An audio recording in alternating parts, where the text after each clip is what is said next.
Assalamu alaikum dear students. My name is Mubashir Ahmed. I am here to teach you physics class 9.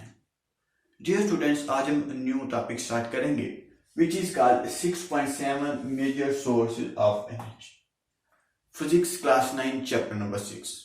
ठीक है Dear students, हमने last lecture में discuss किया था forms of energy and interconversion of energy को हमने discuss किया था. ठीक है आज हम सोर्सेज ऑफ एनर्जी को डिस्कस करेंगे. Dear students, source of energy की अगर हम बात करते हैं तो जो सन है ये हमारे पास biggest source of energy in the world है. पूरी दुनिया से जो सबसे बड़ा सोर्स ऑफ एनर्जी है हमारे पास वो सन है. ठीक है जितनी भी एनर्जी है इस दुनिया में वो डायरेक्टली या इनडायरेक्टली हम सन से ही हासिल कर रहे हैं. ठीक है सोर्स ऑफ एनर्जी की बात करें तो जो सन है ये भी एक सोर्स ऑफ एनर्जी है, विंड है ये भी एक सोर्स ऑफ एनर्जी है, आगे वाटर पावर जो है ये भी एक सोर्स ऑफ एनर्जी है ETC. ठीक है ये जो तीनों मैंने सोर्स ऑफ एनर्जी यहां पे लिखे हैं इन तीनों से मजीद हम आगे जो मुख्तलिफ सोर्स ऑफ एनर्जी हैं उनको भी प्रोड्यूस कर सकते हैं. मुख्तलिफ एनर्जी जो है हम उसको प्रोड्यूस कर सकते हैं. कैसे प्रोड्यूस कर सकते हैं क्वेश्चन मार्क है कि कैसे हम इससे प्रोड्यूस कर सकते हैं. सन की हमने सबसे पहले बात की कि सन से सनलाइट आती है. सनलाइट से हमारे पास सोलर एनर्जी प्रोड्यूस होती है. एक एनर्जी हमने प्रोड्यूस कर ली सन से. ठीक है और सोलर एनर्जी से आगे इलेक्ट्रिकल एनर्जी भी प्रोड्यूस होती है. हमने दो एनर्जी को प्रोड्यूस कर लिया. सो इट्स मीन दैट कि इन सन को यूज करके हम मजीद आगे भी सोर्स ऑफ एनर्जी को प्रोड्यूस करते जा सकते हैं. आगे विंड की बात की. विंड क्या है? The moving air is called wind. ठीक है विंड से हम आगे जो विंड मिल है उसको मूव करवाने में मदद देती है विंड और इसी से हमारी जो इलेक्ट्रिकल एनर्जी है वो प्रोड्यूस होती है. ठीक है हमने सोर्स ऑफ एनर्जी की बात कर. आज का जो हमारा जो मेन टॉपिक है वो है फॉसिल फ्यूल्स. ठीक है फॉसिल फ्यूल्स को हम आज इन डिटेल डिस्कस करते हैं कि फॉसिल फ्यूल्स क्या होता है, इसकी यूजेस क्या है, ये किन किन के साथ मिलकर बनता है, इसके मेजर पॉइंट्स क्या हैं. सबसे पहले फॉसिल फ्यूल्स की बात करते हैं. Coal is the fossil fuels, oil also fossil fuels and gas. ये जो तीनों है ये फॉसिल फ्यूल्स है हमारे पास. ठीक है और इनको इस्तेमाल करके हम अपने घरों को गर्म कर सकते हैं.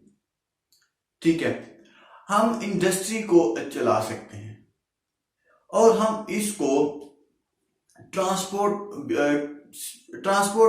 में भी यूज होते हैं ये फॉसिल फ्यूल्स में. ठीक है सबसे पहले जो यूजेस है इसका ये है कि heat our house means that कि अपने घरों को हम गर्म कर सकते हैं. कैसे कि जब ये स्टूडेंट्स कोयल जो है कोयला जो है जब बर्न होता है. ठीक है अगर हम फॉर एग्जांपल हम अपने घर में कोयला को बर्न करते हैं तो हमारे घर का जो टेम्परेचर है वो इंक्रीज हो जाएगा. सो टेम्परेचर इंक्रीज होने से हमारा जो घर है वो गर्म हो जाएगा. सो सबसे पहला यूज हमने डिस्कस कर लिया. उसके बाद रन इंडस्ट्री को रन करवाने के लिए भी फॉसिल फ्यूल्स यूज होते हैं. वो कैसे यूज होते हैं कि डियर स्टूडेंट्स अगर किसी इंडस्ट्री में बर्निंग मटेरियल की जरूरत हो तो ये जो फॉसिल फ्यूल है उसकी जरूरत को पूरा करते हैं. ठीक है उसके बाद ट्रांसपोर्ट. हमारे जो व्हीकल्स हैं ट्रांसपोर्ट से गाड़ी हैं जो हमारी उसमें ऑयल जो है तेल जो है वो बर्न होता है और तेल दरअसल ऑयल है और oil is the fossil fuel. ठीक है हमने अभी तक क्या डिस्कस किया, हमने फॉसिल फ्यूल्स को डिस्कस किया उसके बाद यूजेस को डिस्कस की. अब हम बात करते हैं कि जो फॉसिल फ्यूल्स हैं वो किन के साथ मिलकर बनते हैं. फॉसिल फ्यूल जो है डियर स्टूडेंट्स हाइड्रोकार्बन के साथ मिलकर बनते हैं. Hydro means hydrogen and carbon mean carbon.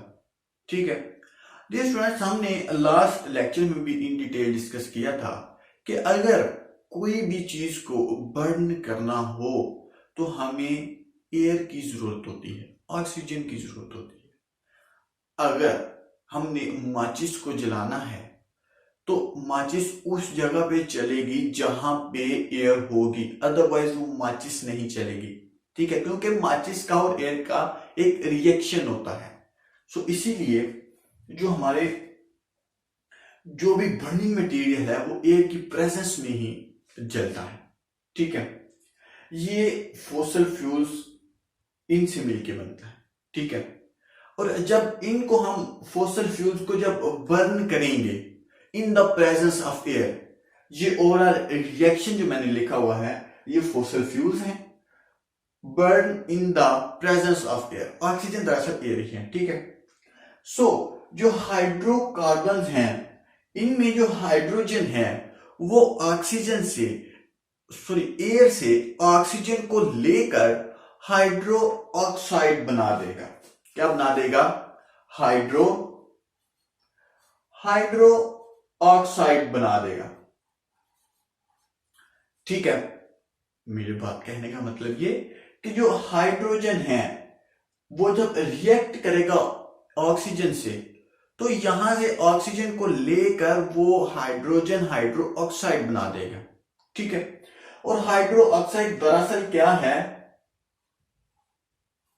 Water. Hydroxide क्या है? दरअसल वाटर ही है, मतलब कि पानी बना देगा। उसके बाद जो कार्बन है वो कार्बन ऑक्सीजन से मिलकर क्या बना देगा?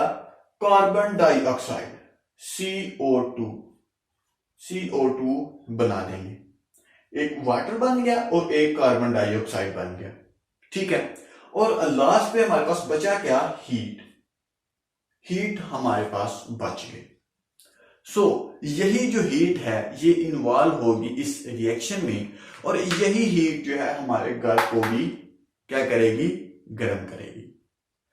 इस रिएक्शन को मैं रिव्यू करता हूं कि फॉसिल फ्यूल्स जलते हैं। हमने कहा कि फॉसिल फ्यूल जलते हैं in the presence of air. क्या? In the presence of air. ठीक है, और जब ये इसके साथ रिएक्शन करते हैं तो कार्बन डाइऑक्साइड बन जाता है और हाइड्रो ऑक्साइड भी बन जाता है। हाइड्रोक्साइड दरअसल क्या है? वाटर ही है, और साथ हीट बचती है, और हीट जो है हमारे घर को अभी हमने बात की कि गर्म कर देती है। ये हमारे पास फॉसिल फ्यूल्स थे कि कैसे फॉसिल फ्यूल्स बनते हैं और किन प्रोडक्ट्स के साथ मिलकर बनते हैं। ठीक है, अब हम मेजर पॉइंट्स की बात करते हैं कि जो फॉसिल फ्यूल्स हैं उसके मेजर पॉइंट्स कौन कौन से हैं। सबसे पहला जो मेजर पॉइंट है वो है नॉन रिन्यूएबल रिसोर्स। जो फॉसिल फ्यूल्स हैं वो नॉन रिन्यूएबल सोर्स हैं। मीन्स दैट कि अगर उनको एक दफा हम बर्न कर लें, एक दफा यूज कर लें, तो वो दोबारा यूज होने के काबिल नहीं रहते। ठीक है, मतलब कि एक दफा हम उसको यूज कर लेते हैं। जैसे कि हमने कोयल की बात की कि अगर हम कोयले को एक दफा यूज कर लें तो वो दोबारा यूज करने के काबिल नहीं रहता। ऑयल है, अगर हम गाड़ी में ऑयल डालते हैं तो जब वो बर्न होता है तो धुआं बाहर निकलता है, तो हम दोबारा उस धुएं को यूज नहीं कर सकते। उसके बाद जो हमने गैस की बात की, तो गैस को भी हम एक दफा ही यूज करते हैं, बार बार उसको यूज नहीं हो जाता। ठीक है, उसके बाद जो सेकंड पॉइंट है हमारे पास वो है rate of uses. Dear students, ये जो फॉसिल फ्यूल्स हैं, कोयला, ऑयल, गैस, ये बनते कैसे हैं? इनको बनने के लिए मिलियंस ऑफ ईयर्स लगते हैं, तब ये जाके कहीं बनते हैं। लेकिन जब हम इनको यूज करते हैं तो हम एक सेकंड में, एक मिनट में इसको यूज करते हैं। सो इट्स मीन दैट कि इनका जो यूजेस है वो बहुत ही इंक्रीज है, बहुत ही हाई यूजेस है, बहुत ज्यादा मुकदार में इसको हम यूज कर रहे हैं। सो अगर हम इनको ऐसे ही यूज करते रहे तो खुदा न खास्ता कोई ऐसा टाइम भी आ सकता है कि हमारे पास कोई भी फॉसिल फ्यूल्स नहीं होगा, तो फिर हम काम कैसे करेंगे? ये एक बहुत बड़ा इशू है।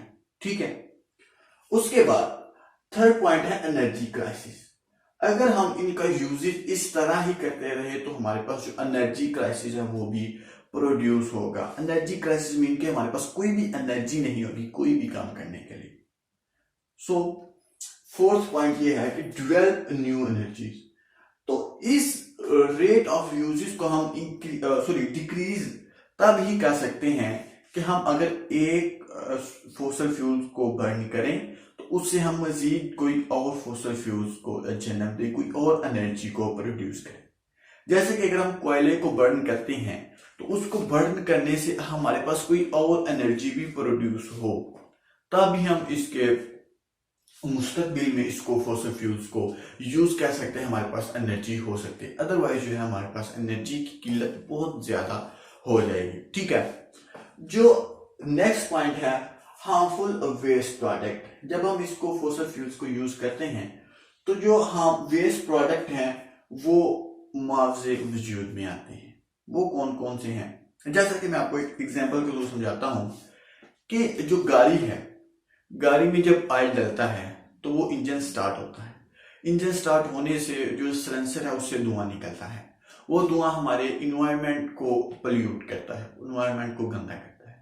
इन्वायरमेंट जब गंदा होगा तो एयर गंदी होगी, हम सांस लेंगे तो वही जो धुआं है, पोल्यूशन है, वो हमारे अंदर जाएंगे।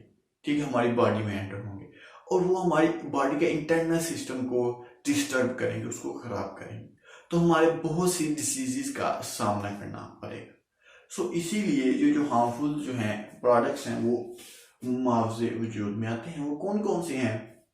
वो ये है, इन्वायरमेंट पोल्यूशन की हमने अभी बात की। दूसरा ये है कि हेडेक, सर दर्द होता है हमारा इससे। उसके बाद जो है टेंशन भी हमें होती है। नौसिया ये भी एक डिसीज है जिससे ये पोल्यूशन की वजह से, जो फॉसिल फ्यूल्स के बर्निंग की वजह से हमें होता है। उसके बाद एलर्जिक रिएक्शन होता है, एलर्जी हो जाती है हमारी बॉडीज की। उसके बाद इरिटेशन ऑफ आईज, आंखों में जो चुभन होती है वो भी डर्टी पोल्यूशन की वजह से होती है, डर्टी इन्वायरमेंट की वजह से होती है। उसके बाद जो नॉइज एंड थॉट्स हैं, ये भी एक बहुत बड़ा इशू है, हार्मफुल जो है इसके फॉसिल फ्यूल्स के। लेकिन अगर ये जो है लॉन्ग एक्सपोजर के लिए हो, मतलब कि ये जो मतलब कि टेंशन, हेडेक, ये जो एलर्जिक रिएक्शन है ये लॉन्ग अरसे के लिए हो, लंबे अरसे के लिए हो, तो हमें इन जो डिसीजेज हैं इनका भी सामना करना होगा। वो कौन कौन सी हैं? अस्थमा का भी हमें सामना करना होगा। उसके बाद लंग्स कैंसर भी हमारे अंदर आम हो जाएंगे। उसके बाद ब्रेन, दिमागी जो है इश्यूज हमें सामना करना पड़ेगा।